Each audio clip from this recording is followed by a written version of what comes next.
Hello everyone, welcome back in my YouTube channel Vandana study point. और आज की इस वीडियो में हम डिस्कस करने वाले हैं पॉलिटी का एक अधिनियम जो कि है भारत शासन अधिनियम 1919।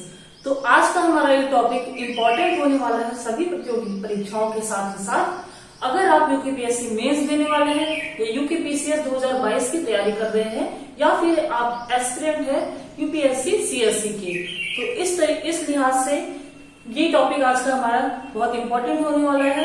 और ऐसा नहीं है कि ये ग्रुप सी या अदर एग्जाम्स के लिए इंपॉर्टेंट नहीं है, ये टॉपिक इक्वली सभी एग्जाम्स को कवर अप करता है। क्योंकि आजकल हम देख रहे हैं कि कंपटीशन इतना हमारा बढ़ गया है कि आप जो वीडियो का एग्जाम हुआ था उसका पेपर उठा के देखिए, आपको खुद ब खुद एक जो लेवल है ग्रुप सी के एग्जाम्स का, उनका आपको एक आइडिया लग जाएगा कि पहले जो पढ़ाई एक ल्यूसेंट वगैरह की किताब से, नॉर्मली जो एक किताब होती थी जिसमें सारे ही सब्जेक्ट के बारे में दिया गया है, अच्छी बुक है ल्यूसेंट, मैं ये नहीं कहती हूँ, लेकिन जो हम पहले उस बुक को पढ़ के एक एग्जाम क्रैक कर सकते थे, आजकल हम ग्रुप सी के एग्जाम्स में भी देख रहे हैं कि किस एक लेवल के हमारे क्वेश्चंस हमसे पूछे जा रहे हैं। जैसे कि आपने देखा होगा उसमें 1833 के चार्टर एक्ट के बारे में आया था, 1813 के चार्टर एक्ट के बारे में आया था। तो इसी तरीके से हम देख रहे हैं कि अब जो ग्रुप सी के एग्जाम्स है उनका लेवल भी पीसीएस के एग्जाम्स की तरह ही होता जा रहा है।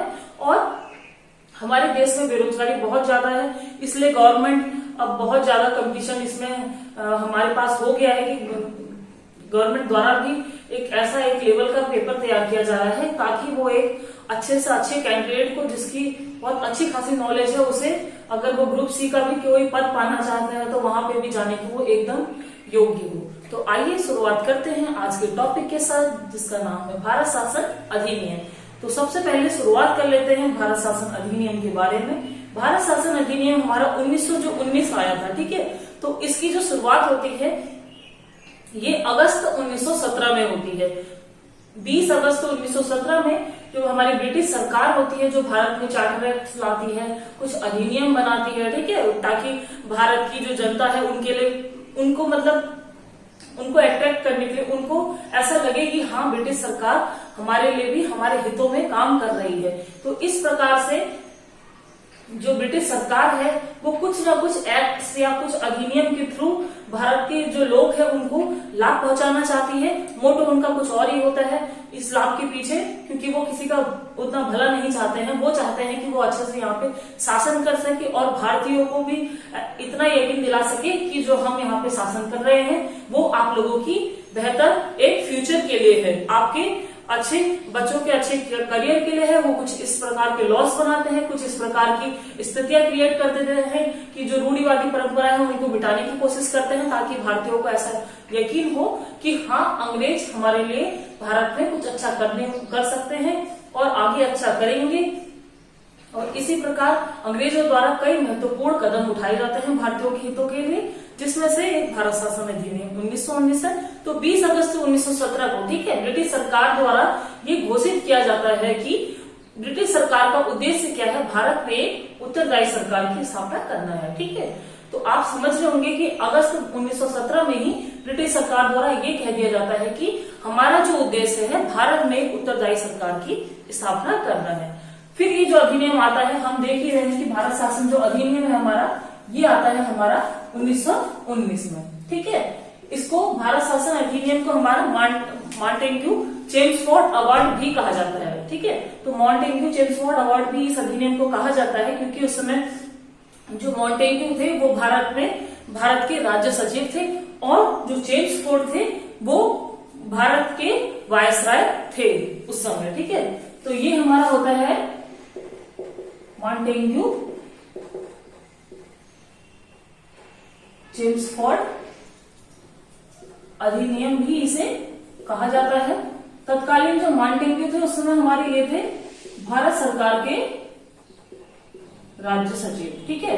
तो उस समय जो इस अधिनियम को मॉन्टेग्यू कहा जाता है वो मॉन्टेग्यू थे भारत सरकार के राज्य सचिव। और जो चेम्सफोर्ड थे, इसमें डैश लगा रखा है मैंने, ये एक व्यक्ति नहीं है, ये दो व्यक्ति है, ठीक है। और चेम्सफोर्ड थे हमारे कौन, भारत के वायसराय। हम सभी जानते ही हैं कि जो भारत में वायसराय है, ठीक है, इस जो पद का आरंभ हुआ था ये कब हुआ था? ये हमारा 1858 का जो अधिनियम आया था, ठीक है, एक्ट आया था, उसके बाद ही हमारा ये भारत के वायसराय के पद का सृजन किया गया था, ठीक है। और जो कैनिंग थे वो भारत के पहले हमारे वायसराय थे। तो यहां से इस अधिनियम को भारत शासन अधिनियम 1919 कहा जाता है। 20 अगस्त 1917 को ब्रिटिश सरकार द्वारा क्या किया जाता है? ब्रिटिश सरकार द्वारा घोषणा हमारी की जाती है कि उनका उद्देश्य क्या है? उनका उद्देश्य है भारत में एक उत्तरदायी सरकार की, ठीक है, उनका उद्देश्य है भारत में उत्तरदायी सरकार की स्थापना का। तो ये हमारा होता है इनका उद्देश्य। और फिर 1919 का हमारा मॉन्टेग्यू चेम्स फॉर रिफॉर्म्स आता है और फिर उसके बाद क्या होता है? ये हमारा अधिनियम लागू हो जाता है, ठीक है। तो इस अधिनियम के बाद क्या होता है हमारा? इस अधिनियम के बाद कुछ चीजें हमारी, कुछ जो है इसमें महत्वपूर्ण विशेषताएं हैं जो इस अधिनियम में, कि इस अधिनियम में क्या क्या चीजें रखी गई थी, क्या अनुशंसाएं वगैरह रखी गई थी भारतीयों के लिए, वो सारी चीजें आज हम डिस्कस करेंगे। आप बिना स्किप किए वीडियो को पूरा देखिए क्योंकि ये वीडियो होने वाला है बहुत इंपॉर्टेंट आपके सारे एग्जाम्स के लिए, आपके यूपीपीएससी मेंस के लिए, यूपीपीसीएस प्री से लेके मेंस के लिए, यूपीएससी सीएससी 2022 से लेके सारे ग्रुप सी एग्जाम्स के लिए ये इंपॉर्टेंट हमारा काफी इंपॉर्टेंट है, ठीक है। तो हम इसके बारे में जान लेते हैं कि जो भारत शासन अधिनियम है उसमें हमारी क्या क्या विशेषताएं रखी गई थी, ठीक है। और दोस्तों अगर आप मेंस की भी तैयारी कर रहे हैं और अगर आपसे मेंस में ये पूछ लिया जाता है कि आप किस प्रकार से भारत शासन अधिनियम के को समझाइए या इसके बारे में टिप्पणी कीजिए, ठीक है, क्या इसके जो इसके प्रावधान थे इसमें क्या वो कारगर सिद्ध हुए थे भारतीयों को एक हद तक न्याय दिलाने के लिए, एक हद तक उनके लिए अच्छी व्यवस्था करने के लिए, तो आप उस प्रकार भी जिस तरीके से मैं आपको समझा रही हूँ उस प्रकार आप पॉइंट टू पॉइंट इसको अच्छे से अपने एग्जाम में लिख सकते हैं, ठीक है। तो इसकी विशेषताओं की शुरुआत करते हैं। सबसे पहले हम ये देखते हैं कि जो इसमें क्या कहते हैं केंद्रीय और प्रांतीय विषय थे, ठीक है। तो केंद्रीय और जो प्रांतीय विषय थे उनकी सूची को पहचान करके हमें राज्य पर नियंत्रण हमारा कम करने का इनका एक पॉइंट था। मतलब ये क्या चाहते थे?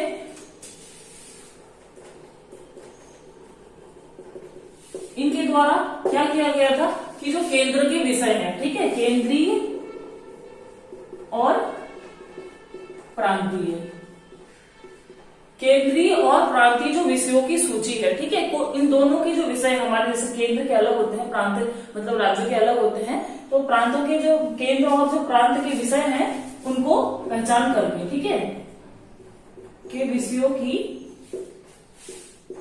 पहचान कर राज्य पर नियंत्रण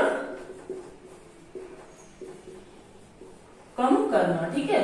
तो ये था इनका एक पहली इनकी विशेषताएं की केंद्र के हम विषय पहचाने, ठीक है, प्रांतों के हम विषय पहचाने और उसके बाद हमारा क्या हो, उसके बाद हमारा जो केंद्र और प्रांत के विषय है उन दोनों ही विषयों को हम पहचाने और हमारा जो राज्य पे नियंत्रण है वो कुछ हद तक हम कर पाए, ठीक है। तो ये इनकी एक पहली विशेषता थी। अगला दूसरा हम देखते हैं कि इनके द्वारा जो इनके द्वारा प्रांतीय विषय थे, ठीक है, तो प्रांतीय जो इनके द्वारा जो प्रांतीय विषय थे उनको दो वर्गों में इसमें पृथक कर दिया गया मीन्स, ठीक है। जो प्रांतीय विषय थे उनको दो भागों में बांट दिया गया। उसमें पहला है हमारा हस्तांतरित और दूसरा है हमारा आरक्षित, ठीक है। तो हस्तांतरित और आरक्षित ये हमारे प्रांतीय विषयों को इसमें दो हमारे भागों में बांट दिया गया। वो था हस्तांतरित और दूसरा था हमारा आरक्षित, ठीक है। तो आपको ये भी जानना है कि इन दोनों विषयों में बांटा था तो इन दोनों विषयों में फिर किसका शासन होता था। तो जैसे हम पहला देखते हैं जो हस्तांतरित था, ठीक है, तो हस्तांतरित में हमारा सीधे गवर्नर का शासन हुआ करता था, गवर्नर का शासन, ठीक है। इसमें ये गवर्नर का शासन होता था, मतलब जो हस्तांतरित जो इसमें विषय होंगे उसमें क्या करेगा, गवर्नर का के पूरे नियंत्रण में होगा और गवर्नर ही इसमें शासन करेगा, ठीक है। एक तरीके से ये डायरेक्ट व्यवस्था दे दी गई थी कि जो हस्तांतरित विषय है वो गवर्नर के हमारे अधीन रहेंगे, उसमें गवर्नर का शासन किया जाएगा। दूसरा जो हमारा आरक्षित विषय था, ठीक है, तो आरक्षित विषय में ये था कि गवर्नर ही शासन करेगा, लेकिन वो जो कार्यपालिका के जो सदस्य होते हैं, ठीक है, उन जो कार्यपालिका के सदस्य हैं उनके परामर्श के हिसाब से ही हमारा गवर्नर इसमें शासन करेगा, ठीक है। तो कार्यपालिका के जो सदस्य हैं, ठीक है, उन की सहायता से गवर्नर इसमें शासन करेगा, ठीक है। गवर्नर करेगा, लेकिन जो कार्यपालिका के उसमें कार्यपालिका परिषद के जो उसमें सदस्य हैं उनकी सलाह पर, ठीक है। तो ये दो चीजें हैं। जैसे अभी हम देखते हैं कि हमारे भारत देश में क्या है, राष्ट्रपति है, ठीक है, प्रधानमंत्री है। राष्ट्रपति कार्यपालिका के प्रमुख होते हैं, उनकी बहुत पावर होती है, भारत का पहला जो नागरिक है उन्हें कहा जाता है। लेकिन जितनी उनकी पावर है वो सारी उनकी पावर एक तरीके से बांट दी गई है। बात दी गई है से मेरा ये मतलब है कि जो भारत के राष्ट्रपति होते हैं वो अपने मन से कोई कार्य नहीं करते हैं। हाँ, वो हमारे देश के प्रमुख हैं, उनके द्वारा ही सारी जो सारे हमारे जो नियम है, जो कानून है, ठीक है, जो रूल्स है, रेगुलेशन है, वो सारे जो हस्ताक्षर वगैरह होते हैं, वो सभी जो शासन वगैरह होता है उनके द्वारा, उन्हीं के द्वारा कराया जाता है, राष्ट्रपति के द्वारा। लेकिन वो सलाह पर करते हैं, किसकी? प्रधानमंत्री की, ठीक है। प्रधानमंत्री मंत्रिपरिषद की सलाह पर ही वो अपने सारे कार्य करते हैं। तो उसी प्रकार से यहाँ भी जो आरक्षित विषय रखे गए थे उसमें गवर्नर का शासन था, लेकिन वो इनडायरेक्ट तरीके से था, क्योंकि उसमें कार्यपालिका परिषद के सदस्यों की सलाह ली जाती थी, ठीक है। तो ये दो इसकी हमने विशेषताएं डिस्कस करी, आपको समझ में आ रही होगी। पूरी चीजें वन बाय वन मैं क्लियर करने की कोशिश कर रही हूँ आपसे, ताकि आप इजीली समझ पाए कि भारत शासन अधिनियम क्या था, किस प्रकार उसमें सारे प्रावधान हमारे रखे गए थे, ठीक है। तो फिर जो माउंटेन्यू हमारा चेंज फॉर रिफॉर्म्स है, ठीक है, इसमें अगली क्या रखा गया कि इसमें जो है दैत शासन का शुभारंभ हो गया हमारा, ठीक है। तो कभी हमसे ये प्रश्न पूछा जा सकता है कि जो भारत में दैत शासन है वो किस अधिनियम के तहत लागू हुआ, तो वो चीजें हमारी किस अधिनियम के माध्यम से लागू हुई? भारत शासन अधिनियम 1919 के द्वारा ही हमारे देश में दैत शासन लागू हुआ, ठीक है। तो भारत में दैत शासन की शुरुआत होती है, भारत में द्वैत शासन की हमारी शुरुआत होती है। और ये बहुत इंपॉर्टेंट एक फैक्ट है इस अधिनियम के बारे में कि भारत में जो दैत शासन की शुरुआत होती है और उसी के साथ ही इसमें हमारी एक द्विसदनीय व्यवस्था का भी शुभारंभ होता है, ठीक है। जैसे हम देखते हैं कि जो भारत में द्विसदनीय व्यवस्था है, ठीक है, तो वो हमारी कहाँ से ली गई है? भारत शासन अधिनियम 1919 से ली गई है। और जो द्विसदनीय व्यवस्था है वो ही हमारी जैसे लोकसभा है, ठीक है, राज्यसभा है, संसद के जो हमारे दो प्रमुख सदन है, लोकसभा और राज्यसभा, उनकी स्थापना हमारी किस अधिनियम में कर दी गई थी? 1919 के भारत शासन अधिनियम में कर दी गई थी। यही सही हमारे देश में ब्रिटिशर्स द्वारा दैत शासन की शुरुआत की जाती है और द्विसदनीय व्यवस्था का भी शुभारंभ किया जाता है। पहला सदन लोकसभा, दूसरा सदन राज्यसभा, ठीक है। तो ये चीज हमारी शुरुआत हो रही है किसमें? भारत शासन अधिनियम 1919 के द्वारा, ठीक है। अगला हम देखते हैं इसमें भारत में नहीं, लंदन में, ठीक है, लंदन में इसमें एक उच्चायुक्त कार्यालय का सृजन किया जाता है, ठीक है। तो लंदन में उच्चायुक्त कार्यालय का सृजन किया जाता है, तो भारत का ही एक उच्चायुक्त का कार्यालय होते हैं जिसमें सृजन किया जाता है, ठीक है। तो मैं इसे मिटा देती हूं।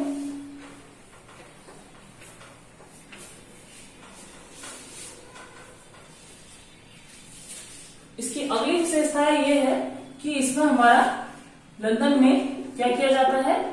एक भारत के उच्चायुक्त कार्यालय का सृजन किया जाता है, ठीक है। तो मतलब यहाँ पे वो वहां भारत में ब्रिटिशर्स, हम देख रहे हैं कि भारत में ब्रिटिशर्स राज कर रहे हैं और भारत के उच्चायुक्त कार्यालय का गठन कहाँ कर रहे हैं? लंदन में कर रहे हैं। इतनी दूर ब्रिटेन में वो लंदन में एक भारत के ऐसे कार्यालय का गठन कर रहे हैं, वहां पे उनका एक अधिकारी नियुक्त होता है, वो गवर्नर वहां से सब कुछ देख रहा होता है कि मतलब आप समझ सकते हैं कि किस तरीके से क्या क्या व्यवस्थाएं इसमें रख दी गई थी। क्या आप समझ सकते हैं कि लंदन से कुछ ऐसा चीजें हो सकती हैं कि जो भारत में अच्छी हो सके? तो ये चीजें इनके द्वारा करी गई थी कि लंदन में हमारा एक भारत के उच्चायुक्त कार्यालय का सृजन किया गया था या गठन किया गया था, ठीक है। अगला हम देखते हैं इसमें क्या किया जाता है? पृथक निर्वाचन के आधार पर, ठीक है। तो पृथक निर्वाचन जो होता है उसमें जैसे सिख हो गए, ईसाई हो गए, यूरोपीय हो गए और जो भारतीय हो गए, ठीक है, इन सभी के लिए क्या कर दिया जाता है, एक पृथक निर्वाचन की व्यवस्था कर दी जाती है। मतलब अगर निर्वाचन होगा, सिखों के लिए सिख मतदान देंगे, भारतीयों के लिए भारतीय मतदान देंगे, यूरोपियों के लिए यूरोपीय देंगे।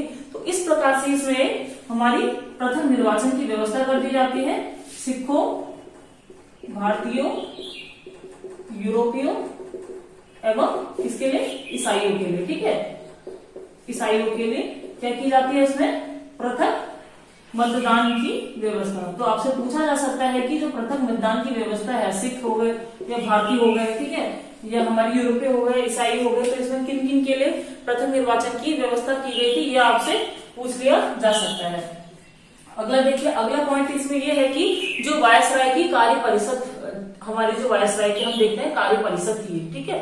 तो वायसराय की कार्य परिषद जैसे 6 सदस्यीय कार्य परिषद थी वायसराय की, तो उसमें से क्या किया जाता है कि इसमें 3 सदस्यों का भारतीय होने का प्रावधान कर दिया जाता है। मतलब ये फिक्स कर दिया जाता है कि जो वायसराय की कार्य हमारी परिषद है जिसमें 6 सदस्य होते हैं, जो वो सारे पहले अंग्रेजी होते थे, तो उसमें इस अधिनियम में, भारत शासन अधिनियम 1919 में हमारा ये तय कर दिया जाता है कि भारत की जो 6 सदस्यीय, ठीक है, परिषद है उसमें कार्यकारी परिषद में से 3 सदस्यों का भारतीय होना अनिवार्य इसमें कर दिया जाएगा। मतलब 6 में से 3 हमारे यहाँ भारतीय होंगे, तो भारतीयों को भी इसमें लिया जाएगा।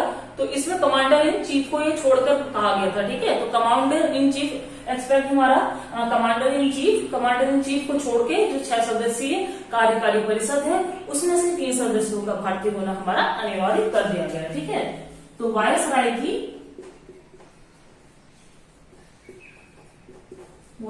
की कार्यकारी परिषद, ठीक है, जो हमारी क्या थी, 6 सदस्यीय थी। इसमें से क्या कर दिया गया, 3 सदस्य हमारे कौन होंगे, भारतीय होंगे, ठीक है। तो 3 सदस्यों को भारतीय होना कर दिया गया। और ये हमारा जो कमांडर इन चीफ है, ठीक है, कमांडर इन चीफ को छोड़ के, ठीक है, एक्सेप्ट हमारा कमांडर इन चीफ। तो जो कमांडर इन चीफ है उनको छोड़ के जो वायसराय की कार्यकारी परिषद है 6 सदस्यीय, उसमें से 3 सदस्यों का भारतीय होना इसमें तय कर दिया गया, ठीक है। अगला पॉइंट देखते हैं। अगला पॉइंट हमारा क्या है, इसमें क्या कर दिया गया, मताधिकार का इसमें कुछ हद तक लोगों को मताधिकार दिया गया। मताधिकार का विस्तार इसमें नहीं हुआ, विस्तार हुआ था अगले अधिनियम में, उसके बारे में हम अगली वीडियो में चर्चा करेंगे। 1935 का जो भारत शासन अधिनियम था, तो इसमें क्या था कि सीमित संख्या में एक मताधिकार लोगों को दिया गया, ठीक है। सीमित संख्या में लोगों के लिए मताधिकार रखा गया।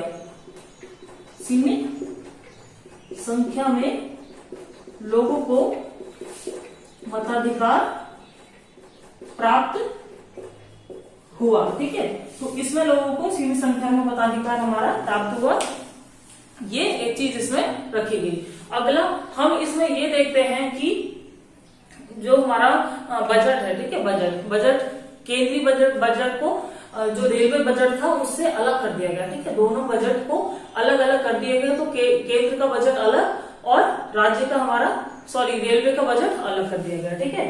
बजट अलग हो गए थे हमारे। और ये कब हुआ था, 1921 में हुआ था, ठीक है। कभी पूछ भी लिया जाता है कि केंद्रीय बजट को रेलवे बजट से अलग कब किया गया, तो ये हमारा किया गया था कब, 1921 में। और ये किया गया था हमारा किया गया था किसकी सिफारिश पे, ऑकवर्थ समिति की सिफारिश पे, ठीक है। तो ये हमारा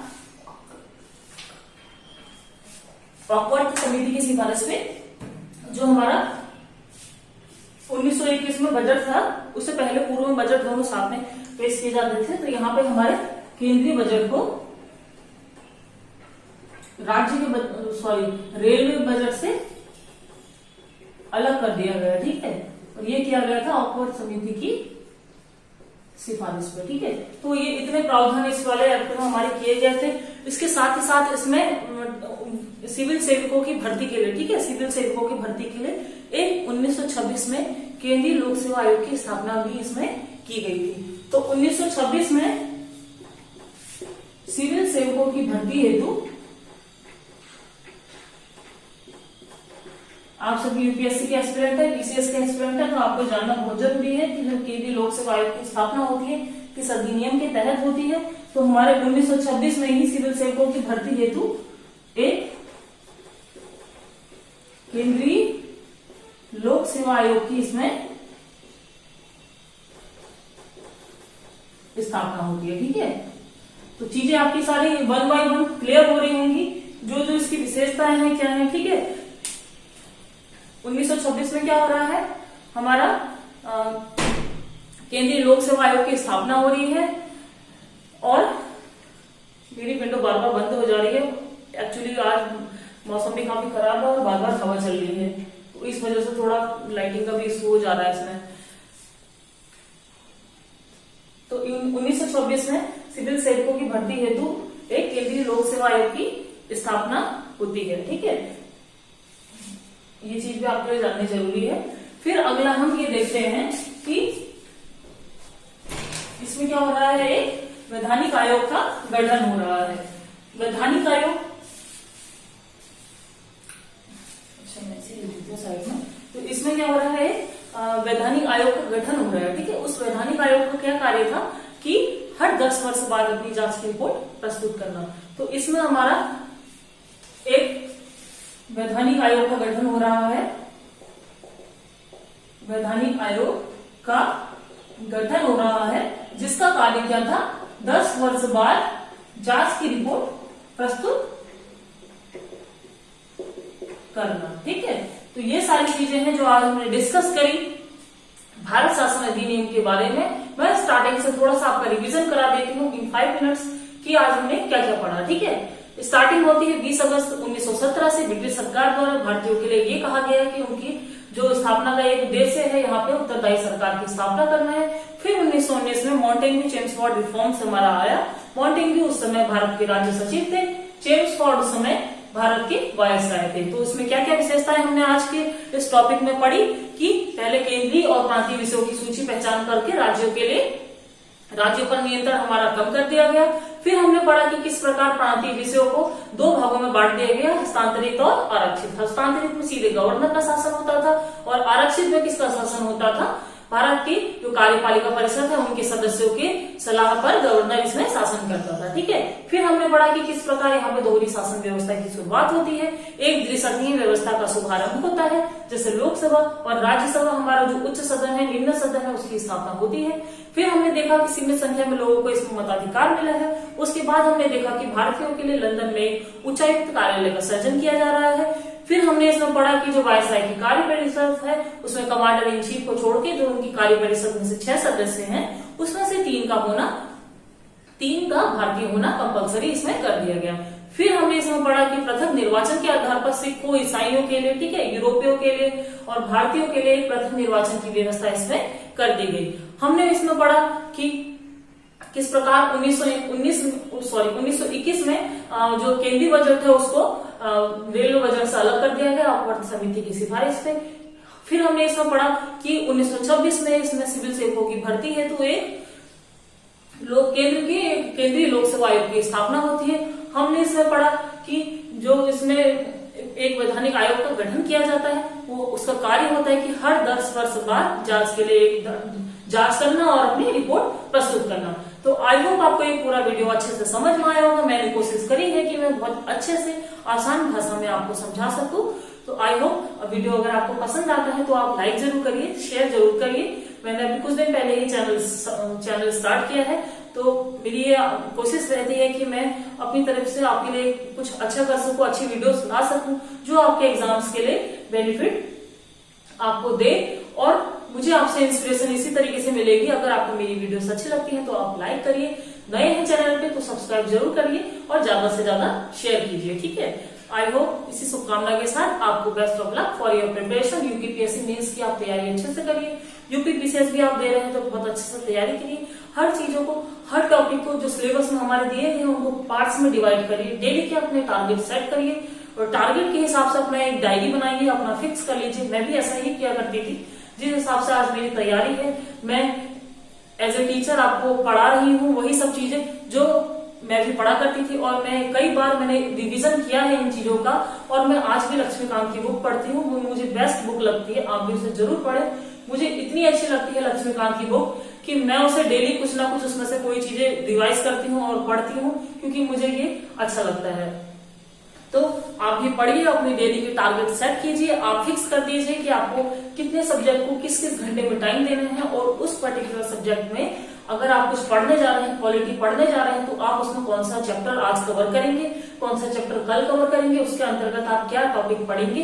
इस हिसाब से जो अपना आप मंथली या वीकली, ठीक है, या पर डे का अपना जो एक टारगेट प्लान बनाएंगे, तो आप देखेंगे कि धीरे धीरे धीरे धीरे आप एक अच्छी दिशा में बढ़ते जाएंगे, और अपना जो ठीक है, आपको जो अपना सिलेबस कंप्लीट करना है, ठीक है, या फिर आपका जितना भी सिलेबस है, जितने टॉपिक्स हैं, जो इंपॉर्टेंट टॉपिक्स हैं, हाईलाइटेड टॉपिक्स की क्या डिमांड है लोक सेवा आयोग की आपसे, वो सारी चीजें आप देखेंगे कि मेंस से पहले आपका कवर हो जाएंगी। और आप कोशिश भी ये करिए कि जो आपका पढ़ने का काम है, आप प्री के लिए तो तैयारी कर चुके हैं, पढ़ चुके होंगे, लेकिन आप इन डीप एक बार फिर से दोबारा से पढ़िए, अच्छे से पढ़िए, और 1 महीने पहले सारे सब्जेक्ट को कंप्लीट करने की कोशिश कीजिए, ताकि आप उस लास्ट के 1 महीने में सिर्फ आप आंसर राइटिंग की प्रैक्टिस कर सके। अभी आपको पढ़ना भी है और साथ में आंसर राइटिंग प्रैक्टिस भी करनी है, और लास्ट के 1 मंथ में आपको ज्यादा से ज्यादा आंसर राइटिंग की प्रैक्टिस ही करनी है, 4 घंटे 5 घंटे। इसी प्रकार से आप जो 200 नंबर के आपके पेपर है, वो आप 3 घंटे में पूरा तभी कर पाएंगे, क्योंकि स्टूडेंट्स ऐसा होता है कि कभी हमें सारे क्वेश्चन आते हैं, फिर भी हम लेकिन टाइम की कम हमारे पास सीमा होती है, तो हम नहीं कर पाते हैं कवर। तो उसके लिए सबसे बेस्ट अच्छा तरीका मैं आपको यही सजेस्ट करूंगी कि वो आंसर राइटिंग है। आप जितनी ज्यादा आंसर राइटिंग करेंगे, उतना ही ज्यादा आपकी स्पीड बढ़ती जाएगी। आपने मुझे देखा होगा कि मैं काफी जल्दी बोर्ड में अपना कोशिश करती हूँ कि बहुत जल्दी मैं लिख सकूं, ताकि आपको ऐसा ना लगे कि हमारा टाइम जा रहा है। टाइम, क्योंकि टाइम सबके लिए बहुत जरूरी होता है। तो इसीलिए आप अपनी जितनी ज्यादा स्पीड बनाएंगे, स्पीड के साथ ही आपको एक ऐसी स्पीड बनानी है कि अगर आपके एग्जामिनर कॉपी चेक कर रहा है, तो उससे सारे वर्ड्स आपके समझ में आ पाए। ऐसा ना हो कि वो आपने वहां पे लिख दिया, कि जैसे डॉक्टर्स की हैंड राइटिंग होती है कि वो हम किसी को तो समझ में नहीं आता है कि वो क्या लिखते हैं, वो हमारा केमिस्ट्री बता पाता है कि उसने हमें ये प्रिस्क्रिप्शन दिया है डॉक्टर ने, या ये मेडिसिन हमें लेनी है। तो आप कोशिश करिए कि आपकी राइटिंग तो आप लिखावट तो आप अच्छी कर सके, ठीक है, वो आपकी सुंदर होनी जरूरी है, उसी से आपके मार्क्स बढ़ते हैं, ठीक है, आपको एक्स्ट्रा मार्क्स मिलते हैं। अगर आपकी नहीं भी हैंड राइटिंग सुंदर है, तो फिर भी आपको टेंशन लेने की कोई जरूरत नहीं है। आप लिखिए, स्पीड में लिखिए, लेकिन थोड़ा सा गैप देके लिखिए, ताकि एग्जामिनर को अच्छे से समझ में आ सके हर चीजें। तो इसी एडवाइस के साथ मैं आप सभी से को सजेस्ट करूंगी कि आप अच्छे से अपने टारगेट सेट करिए और उस हिसाब से तैयारी करते रहिए, ताकि आप मेंस क्वालिफाई करके इंटरव्यू के तीसरे स्टेज पे पहुंच पाए। इसी के साथ धन्यवाद।